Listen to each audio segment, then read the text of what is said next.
ಸಚಿವೆ ಲಕ್ಷ್ಮೀ ಹೆಬ್ಬಾಳ್ಕರ್ ವಿರುದ್ಧ ಸಿಟಿ ರವಿ ಅವರು ನಿಂದನೆ ಮಾಡಿದ್ದಾರೆ ಅನ್ನುವಂಥ ಆರೋಪ ಏನಿದೆ. ಸಭಾಪತಿಗೆ ಸಚಿವೆ ಲಕ್ಷ್ಮೀ ಹೆಬ್ಬಾಳ್ಕರ್ ಈಗ ದೂರನ್ನ ಕೊಟ್ಟಿದ್ದಾರೆ.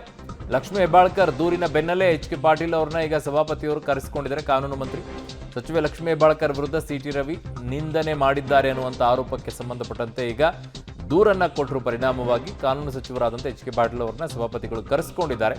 ಕರೆಸಿ ಏನು ಮಾಡಬಹುದು, ಏನಿಲ್ಲ, ಎಲ್ಲಿದೆ, ಇದಕ್ಕೆ ದಾಖಲೆಗಳೇನಿದೆ, ಸ್ಥಳೀಯವಾಗಿ ಸಾಕ್ಷಿಗಳನ್ನೇನಾದರೂ ಪ್ರತ್ಯಕ್ಷ ಸಾಕ್ಷಿಗಳು ಯಾರಾದರೂ ಇದ್ದಾರಾ? ಕಾರಣ ಅಲ್ಲಿ ಸದನದ ಬಾವಿ ಒಳಗಡೆಗೆ ಪ್ರತಿಭಟನೆಯನ್ನು ಮಾಡುವಂಥ ಸಂದರ್ಭದಲ್ಲಿ ಅಲ್ಲಿ ಇನ್ನುಳಿದಂಥ MLCಗಳು ಇರ್ತಾರೆ, ಅವರನ್ನು ಸಾಕ್ಷಿಯಾಗಿ ಪರಿಗಣನೆ ತೆಗೆದುಕೊಳ್ಬೇಕಾಗತ್ತೆ. ಇದನ್ನು ಕೇಳಿಸ್ಕೊಂಡಿರೋರು ಯಾರಾದರೂ ಇದ್ದಾರಾ ಇಲ್ವಾ, ಇವ್ರ ಮೇಲೆ ಇವರು ಆರೋಪ ಮಾಡ್ತಿರೋದು ಎಷ್ಟು ಸತ್ಯಕ್ಕೆ ಹತ್ತಿರವಾಗಿದೆ, ಸತ್ಯ ಇದೆಯಾ ಅಥವಾ ಇಲ್ವಾ, ಇವೆಲ್ಲವನ್ನು ಕೂಡ ಚೆಕ್ ಮಾಡಬೇಕಾಗತ್ತೆ. ಆ ನಿಟ್ಟಿನಲ್ಲಿ ಈಗ ಎಚ್.ಕೆ. ಪಾಟೀಲ್ ಅವ್ರನ್ನ ಕರೆಸ್ಕೊಂಡಿದ್ದಾರೆ.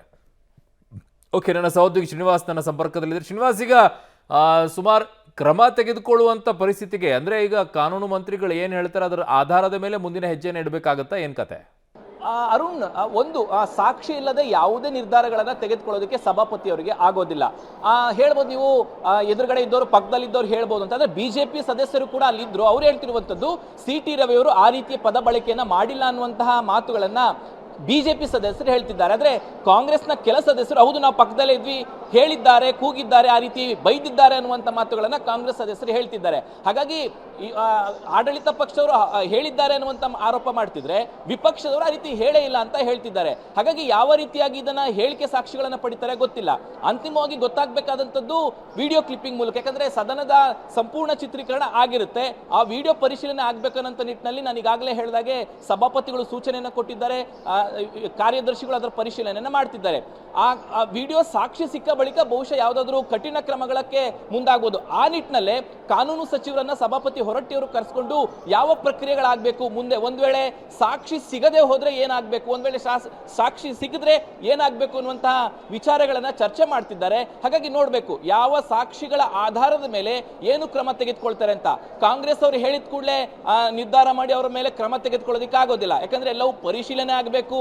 ಸಿಟಿ ರವಿ ಅವರ ಅಭಿಪ್ರಾಯ, ಸಿಟಿ ರವಿ ಹಿಂಗ ಅಂದ್ರ ಅನ್ನುವಂತ ಅಧಿಕೃತವಾಗಿ ಅವ್ರ ಹತ್ರ ಕೇಳ್ಕೊಳ್ಬೇಕು. ಈ ರೀತಿಯ ವಿಚಾರಣೆಗಳು ಕೂಡ ಎಲ್ಲವೂ ಆಗ್ಬೇಕು. ಹಾಗಾಗಿ ಯಾವ ರೀತಿಯಾಗಿ ಈ ವಿಚಾರಣೆಗಳನ್ನ ಮಾಡ್ತಾರೆ ಅನ್ನುವಂಥದ್ದು ಕುತೂಹಲ. ಹಾಗಾಗಿ ಕಾನೂನು ಸಚಿವರನ್ನು ಕರೆಸಿಕೊಂಡು ಸಭಾಪತಿಗಳು ಮಾತನಾಡ್ತಿದ್ದಾರೆ. ಅವರು ಯಾವ ನಿಲುವನ್ನು ತೆಗೆದುಕೊಳ್ತಾರೆ ಅನ್ನುವಂಥದ್ದನ್ನ ಕಾದ್ ನೋಡ್ಬೇಕಾಗತ್ತೆ. ಅರುಣ್. ಓಕೆ ಶ್ರೀನಿವಾಸ್, ನಿಮ್ಮೆಲ್ಲ ಮಾಹಿತಿಗೆ ಧನ್ಯವಾದಗಳು. ಸೊ ಸಭಾಪತಿಗೆ ಲಕ್ಷ್ಮೀ ಹೆಬ್ಬಾಳ್ಕರ್ ಅವರಿಗೆ ದೂರನ್ನ ಏನೋ ಕೊಟ್ಟಿದ್ದಾರೆ, ಬಟ್ ಸಾಕ್ಷಿಗಳು ಬೇಕಾಗತ್ತೆ. ಯಾವ ಸಾಕ್ಷಿಗಳನ್ನು ಪ್ರತ್ಯಕ್ಷವಾಗಿ ಕೇಳಿಸ್ಕೊಂಡಿರುವಂಥವ್ರು ಯಾರಿದ್ದಾರೆ, ಘಟನೆಗೆ ಸಾಕ್ಷಿಯಾಗಿರುವಂಥವ್ರು ಯಾರಿದ್ದಾರೆ, ಅಥವಾ ಅಲ್ಲಿ ರೆಕಾರ್ಡ್ ಏನಾದರೂ ಆಗಿದೆಯಾ? ಕಾರಣ ಇದು ಅಲ್ಲಿಗೆ ಮುಂದೂಡಿಕೆಯನ್ನು ಮಾಡಿದಂಥ ಸಂದರ್ಭದಲ್ಲಿ ಆಗ ಈ ಮಾತುಕತೆಗಳಾಗಿರುವಂಥದ್ದು ಅಂತ ಹೇಳ್ತಾ ಇದ್ದಾರೆ ಈ ಘಟನೆ. ಸೊ ಹಾಗಾಗಿ ಆ ನಿಟ್ಟಿನಲ್ಲಿ ಈಗ ರೆಕಾರ್ಡ್ ಯಾವುದಿದೆ, ಅದಕ್ಕೆ ಸಾಕ್ಷಿಗಳೇನಿದೆ ಗೊತ್ತಿಲ್ಲ. ಈ ಪ್ರಕರಣ ಹೇಗೆ ನೋಡ್ತಾರೆ ಅಂತೇಳಿ ಈಗ ಸದ್ಯಕ್ಕಂತೂ ಕಾನೂನು ಮಂತ್ರಿಗಳನ್ನು ಕರೆಸಿಕೊಂಡು ಸಭಾಪತಿಗಳು ಚರ್ಚೆಯನ್ನು ಮಾಡ್ತಾ ಇದ್ದಾರೆ. ತದನಂತರ ಮುಂದಿನ ಕ್ರಮ ಅಥವಾ ಇಲ್ವಾ ಏನು ಅನ್ನೋದನ್ನು ನೋಡಬೇಕಾಗಿದೆ. ಅವರು ಅಂದಿದ್ದಾರಾ, ಇವರು ಅಂದಿದ್ದಾರಾ, ಏನಾಯ್ತಲ್ಲಿ ಚಿಟಾಪಟಿ ಅನ್ನುವಂಥದ್ದನ್ನು ನೋಡಬೇಕು.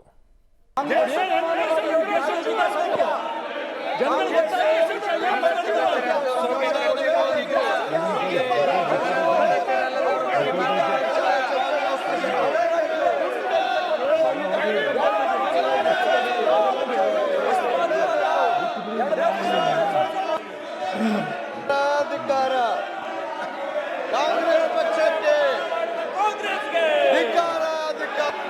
ಅಂಬೇಡ್ಕರ್ ಅವರಿಗೆ ಅಪಮಾನ ಮಾಡಿದ ಕಾಂಗ್ರೆಸ್ಗೆ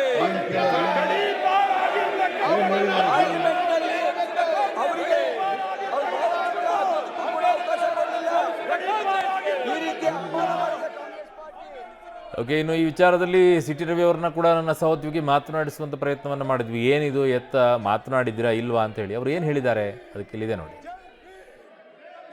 ನಮ್ಮ ಜೊತೆಗಿದ್ದಾರೆ. ಸರ್, ಮೊದಲನೇದಾಗಿ ತಮ್ಮ ವಿರುದ್ಧ ಕೇಳಿ ಬಂದಂತ ಆರೋಪ, ತಾವು ಅಶ್ಲೀಲ ಪದ ಬಳಕೆಯನ್ನ ಮಾಡಿದ್ರ?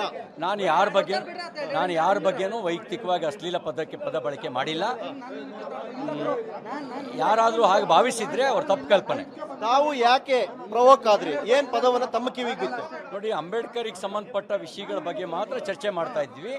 ಅಂಬೇಡ್ಕರ್ ಅವರಿಗೆ ಅಪಮಾನ ಮಾಡಿದ್ದು ಕಾಂಗ್ರೆಸ್ಸು. ಅಂಬೇಡ್ಕರ್ ಅವರು ಬದುಕಿದ್ದಾಗಲೂ ಅಪಮಾನ ಮಾಡಿದ್ರು, ಸತ್ತಾಗಲೂ ಅಪಮಾನ ಮಾಡಿದ್ರು. ಹಾಗಾಗಿ ಅವರಿಗೆ ಅಪಮಾನ ಮಾಡಿದ್ರ ಬಗ್ಗೆ ನಾನು ಮಾತಾಡಿದ್ದೀನಿ. ಇನ್ನು ಯಾವುದೇ ರೀತಿಯಲ್ಲಿ ಯಾರ ಬಗ್ಗೆನೂ ವೈಯಕ್ತಿಕವಾಗಿ ಪದ ಬಳಕೆ ಮಾಡಿಲ್ಲ. ಅಮಿತ್ ಶಾ ಅವ್ರ ಮೇಲೆ ಹೇಗೆ ಸುಳ್ಳು ಆರೋಪ ಹೊರಿಸಿದಾರೋ ಹಾಗೆ ನನ್ನ ಮೇಲೂ ಸುಳ್ಳು ಆರೋಪ ಹೊರಿಸ್ತಾ ಇದ್ದಾರೆ. ತಮ್ಮ ಮಾತನಾಡಿದ್ರಿ, ಅಶ್ಲೀಲ ಪದ ಬಳಸಿದ್ರಿ ಅನ್ನುವ ವಿಡಿಯೋಗಳ ಪರಿಶೀಲನೆ ಆಗ್ತಾ ಇದೆ ಈಗ. ಆ ಮಟ್ಟಿಗೆ ದೂರು ಕೊಟ್ಟಿದ್ದಾರೆ. ಪರಿಶೀಲನೆ ಆಗಲಿ, ಪರಿಶೀಲನೆ ಆಗಿ ಬಂದ ನಂತರ ಆಮೇಲೆ ನಾನು ಪ್ರತಿಕ್ರಿಯೆ ಕೊಡ್ತೀನಿ. ಈಗ ನಾನು ಪ್ರತಿಕ್ರಿಯೆ ಕೂಡ ಸೂಕ್ತ ಅಲ್ಲ. ಅಂದ್ರೆ ತಾವು ಕಾನ್ಫಿಡೆನ್ಸ್ ಯಾವ ಥರ ಹೇಳಿಲ್ಲ, ಕಾನ್ಫಿಡೆನ್ಸ್ ಏನು ಹೇಳಿಲ್ಲ, ನಾನು ನಿರ್ದಿಷ್ಟವಾಗಿ ಯಾರ ಬಗ್ಗೆನೂ ಏನೂ ಹೇಳಿಲ್ಲ. ಓಕೆ, ಇದು ಮಾಜಿ ಸಚಿವ ಸಿ ಟಿ ರವಿ ಅವರ ಮಾತು. ಅಂದ್ರೆ ನಾನು ನಿರ್ದಿಷ್ಟವಾಗಿ ಯಾರ ಬಗ್ಗೆನೂ ಏನು ಹೇಳಿಲ್ಲ ಅನ್ನುವಂಥದ್ದು ಸಿ ಟಿ ರವಿ ಅವರ ಮಾತು. ಕ್ಯಾಮರಾ ಪರ್ಸನ್ ಪುರುಷೋತ್ತಮ ಸುಖೇಶ್, ಪಬ್ಲಿಕ್ ಟಿವಿ, ಬೆಳಗಾವಿ.